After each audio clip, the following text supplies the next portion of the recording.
Bonsoir à toutes et à tous et bienvenue dans ce nouveau journal d'information sur TV Vendée. Nous sommes le mardi 3 décembre et voici les titres de cette édition. Mission économie d'énergie pour ces chefs d'entreprise du Nord Vendée qui étaient invités à se pencher sur la question de la mutualisation des coûts liés à l'énergie. Dans le département, les entreprises représentent plus d'un tiers de cette consommation. Réunir les acteurs socio-économiques du privé et du public ainsi que les demandeurs d'emploi dans un même lieu, c'est le pari du village des solutions inauguré cette semaine par l'AFPA de La Roche-sur-Yon. Enfin, nous vous emmènerons à Tiffauges où la 28e édition du marché de Noël a été lancée le week-end dernier pour le plus grand plaisir des visiteurs et des commerçants. Mais on commence ce journal avec ces rassemblements qui ont eu lieu ce matin au Sables-d'Olonne et à La Roche-sur-Yon, des mobilisations organisées à l'appel des différents syndicats de retraités pour défendre une meilleure revalorisation des pensions que celle annoncée par le gouvernement. Parmi les revendications du cortège, l'indexation de toutes les retraites de base au 1er janvier 2025, à minima sur l'inflation, ou encore zéro pension en dessous du SMIC. Je suis parti à la retraite il y a 4 ans, après une quarantaine, un peu plus de 40 ans d'annuité. Je suis avec une retraite qui fait 1 500 € par mois. Nous avons travaillé toute notre vie, nous avons économisé pour la retraite, nous n'avons pas hésité à faire des heures et aujourd'hui on nous dit « Ah mais oui, mais vous gagnez trop d'argent par rapport aux actifs ». Non, on ne gagne pas trop d'argent par rapport aux actifs, c'est les actifs qui ne gagnent pas assez d'argent par rapport à leur travail. Donc nous, si on est là, c'est pour défendre ce qu'on a acquis, c'est pour défendre les droits des futurs retraités et puis voilà quoi. Et d'autres manifestations sont prévues dès ce jeudi 5 décembre en Vendée, cette fois-ci à l'appel de l'intersyndicale pour les travailleurs de la fonction publique. Autre sujet économique désormais, celui du coût des énergies. Dans le Nord Vendée, une dizaine de chefs d'entreprise étaient invités à participer à un atelier organisé par l'association Rupture. L'objectif, trouver des solutions communes pour faire face à l'explosion du coût des énergies quand on est à la tête d'une entreprise. Et c'est peut-être en mutualisant ces coûts que des sociétés d'une même zone d'activité pourraient faire des économies. Aujourd'hui, les entreprises représentent plus d'un tiers de ces consommations en Vendée. Reportage Louise Viaché.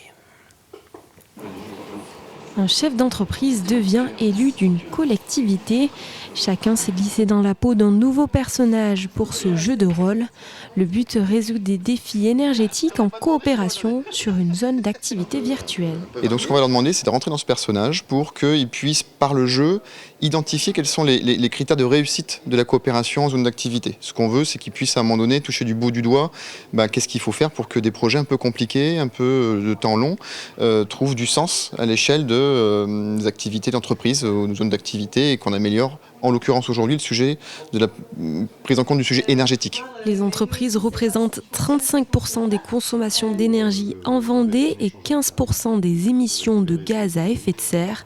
Pour le syndicat des énergies en Vendée, il faut réduire la dépendance énergétique de ces entreprises aux marchés européens et internationaux. D'où l'idée de trouver des solutions au niveau local. Et elles peuvent également monter des projets, soit d'autoconsommation collective, donc de production d'énergie, d'électricité et revente à l'échelon local, voire le même principe sur la chaleur, donc mise en place de réseaux de chaleur et partage d'une unité de production à partir de sources renouvelables. Autant de solutions pour faire face à l'explosion du coût de l'énergie. Depuis 2023, la communauté de communes du Pays de Mortagne accompagne les entreprises et crée des rencontres. Ce qu'il faut, c'est renouer entre guillemets ces deux facteurs-là pour qu'on soit gagnant-gagnant. C'est-à-dire que le producteur qui va avoir une possibilité de produire une énergie, elle puisse le transmettre directement à une autre entreprise voisine, proche, peut-être qu'ils ne se connaissent pas. Et nous, on va essayer justement d'être là pour être ce petit coup de pouce qui va les amener à voir peut-être autrement comment on peut prévoir l'avenir. Coopérer en zone d'activité, c'est donc avant tout favoriser la transition énergétique au niveau très local. À La Roche-sur-Yon, l'AFPA, l'association pour la formation professionnelle des adultes, vient d'inaugurer son village des solutions, un tiers-lieu unique consacré au retour à l'emploi et à l'insertion professionnelle. L'objectif ainsi est de pouvoir rassembler des acteurs du territoire, qu'ils soient du secteur public ou privé, pour accompagner au mieux les usagers. C'est ouvert à toutes et tous. pas uniquement aux stagiaires de l'AFPA. Le but, effectivement, c'est de se dire que soit pour des problèmes de mobilité, soit des problèmes de santé, de fracture numérique, de parentalité ou encore de mobilité ou de logement, eh bien les gens sont souvent avec des freins qui vont les empêcher à aller vers l'emploi. Ça peut être aussi des accidents de la vie qui vont faire que finalement le problème qu'ils rencontrent vont empêcher ces gens-là de pouvoir y rester à leur emploi. Et donc la première vocation du village, c'est que ça soit un lieu unique, qui soit favorisant et que dans cet endroit-là, l'ensemble des partenaires qui ont des solutions concrètes à apporter puissent accompagner les personnes.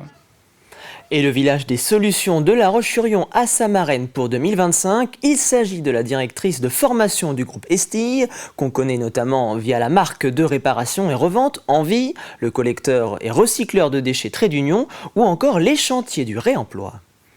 Ce que ça a d'innovant, c'est de pouvoir retrouver dans un même lieu plusieurs partenaires, que ce soit des acteurs privés, publics, et de pouvoir essayer de monter ensemble des partenariats. C'est vrai qu'au quotidien, on est chacun dans nos structures. Alors on se croise lors d'événements, on peut créer des partenariats, mais là l'idée c'est qu'on soit tous au sein d'un même lieu et de pouvoir favoriser les échanges et la connaissance de chacun. Direction désormais le dojo de l'école lyonnaise de karaté, où l'expert international Pascal Lecourt était de passage dimanche à La Roche-sur-Yon pour un stage. Une trentaine de karatékas de tout grade étaient présents pour écouter ses précieux conseils. Depuis une dizaine d'années, Pascal Lecourt organise des stages à travers le monde et il vient enseigner au moins une fois par an à La Roche-sur-Yon. En karaté-do, il y a une partie technique, il y a une partie un peu philosophique. Et il y a toute cette histoire et cette culture. Donc ça apporte les trois choses. Techniquement, il nous apporte énormément de choses. Là, on va travailler par exemple sur les émotions. Donc l'intérieur un petit peu de ce qui se passe en nous. Donc on apprend à le gérer, la respiration, etc. Et puis aussi un petit peu son histoire et l'histoire du karaté-do. Il nous fait comprendre dans quel monde on évolue, ce qu'est le karaté-do, toute son histoire, des anecdotes. C'est intéressant aussi de nous faire comprendre un petit peu tout ça. Et donc voilà, c'est un ensemble de choses. C'est pas uniquement de la technique, c'est ce qui fait la différence, c'est ce qui fait un grand sensei. C'est toute son expérience. Et ça, il nous la donne. À 3 semaines du réveillon de Noël, l'ambiance des fêtes de fin d'année s'est installée en Vendée. Et à Tiffauges, c'est au cœur de l'ancien château fort que le traditionnel marché s'est installé en fin de semaine dernière. Mathis Pires vous emmène à la découverte de cette 28e édition. Des décors enneigés, des sapins illuminés et le Père Noël. Le tout dans un environnement médiéval, de quoi plonger les visiteurs dans la magie de Noël. C'est la première fois que je viens et du coup ça change des marchés de Noël traditionnels qu'on a l'habitude de voir. Ça nous met vraiment dans l'ambiance de Noël, oui, vraiment. Il y a beaucoup de lumière, j'ai bien adoré.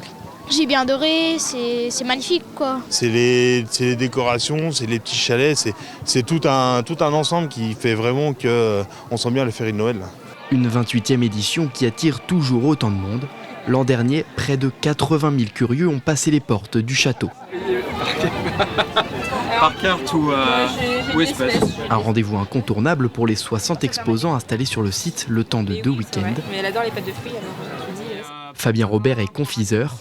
Et j'ai une dernière série qui me reste en pot de 7 avec, je crois qu'il y a de la fraise dans celui-ci. Il participe pour la première fois au marché. Pour lui, c'est le rendez-vous à ne pas manquer. Moi, je vais en prendre 2. Ça se passe des deux côtés. Du côté visiteur, où on sent les gens qui ont vraiment envie de se dépayser, qui sont là pour s'amuser. Les gens ont le sourire et c'est très agréable quand vous faites ce métier-là.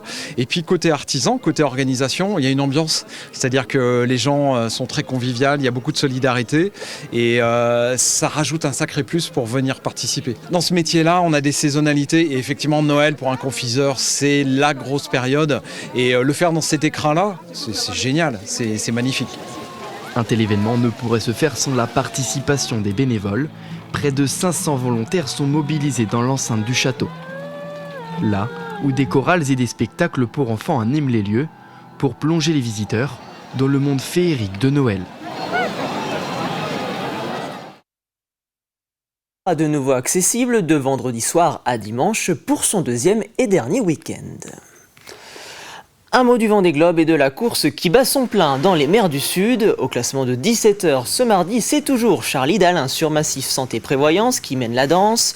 Talonné de près par le sablé Sébastien Simon du groupe du Breuil. Toujours 3e, Johan Richaume a lui décidé de virer de bord direction le nord pour se replacer en vue des prochaines conditions météorologiques annoncées.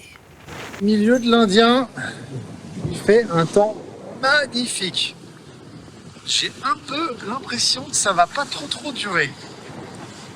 On se dirige vers le nord. Je fais même un peu d'ouest tellement je cherche à me décaler. Je fais limite demi-tour, un petit peu pour faire un petit décalage au nord pour venir me placer idéalement avec cette dépression qui va nous amener assez loin après, quasiment en Australie, enfin elle et sa copine.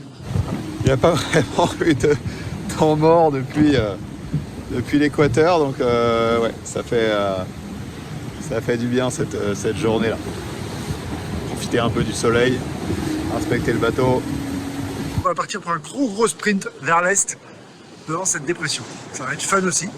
La mer est pas trop agitée, elle va rester calme quelques temps. En tout cas, le temps que la dépression nous double. Et si vous souhaitez en savoir plus sur l'actualité des skippers, vous avez rendez-vous juste après cette édition avec Alexandre Lenaour pour un nouveau journal du Vendée Globe.